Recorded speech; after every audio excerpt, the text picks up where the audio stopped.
Hello friends, நம்ம channel என்ன பார்க்க போறோம்னா வந்து மெட்டீரியல்ஸோட மெக்கானிக்கல் ப்ராப்பர்ட்டிஸ் பத்தி தான் பார்ப்போம். Welcome to our channel DSP's Neckmine.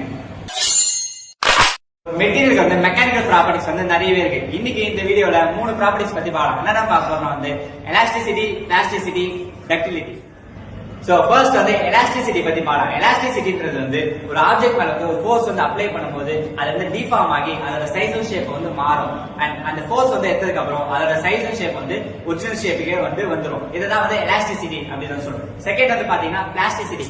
Plasticity வந்து எலாஸ்டிசிட்டிக்கு ஆப்போசிட்டா வந்துருக்கும். எலாஸ்டிசிட்டில அந்த ஃபோர்ஸ் எடுத்ததுக்கு அப்புறம் அது ஒரிஜினல் சைஸ் அண்ட் ஷேப் வந்து வரும். பிளாஸ்டிசிட்டில அந்த ஃபோர்ஸ் எடுத்தாலும் அது ஒரிஜினல் சைஸ் அண்ட் ஷேப் வந்து வராது. இதை வந்து பிளாஸ்டிசிட்டி அப்படின்னு சொல்றோம். லாஸ்டா வந்து டக்டிலிட்டி. டக்டிலிட்டி என்ன பாத்தீங்கன்னா வந்து ஒரு மெட்டீரியலுக்கு டென்சைல் ஃபோர்ஸ் கொடுத்து அதை வந்து பிரேக் பண்ணாம அந்த மெட்டீரியல் வந்து பிரேக் பண்ணாம ஒரு தின் வயரை வந்து எலாகேட் பண்ணுவாங்க. இதுதான் வந்து டக்டிலிட்டி அப்படின்னு சொல்றோம். இந்த வீடியோ பிடிச்சிருந்தா லைக் பண்ணுங்க, ஷேர் பண்ணுங்க, சப்ஸ்கிரைப் பண்ணுங்க. தேங்க்யூ.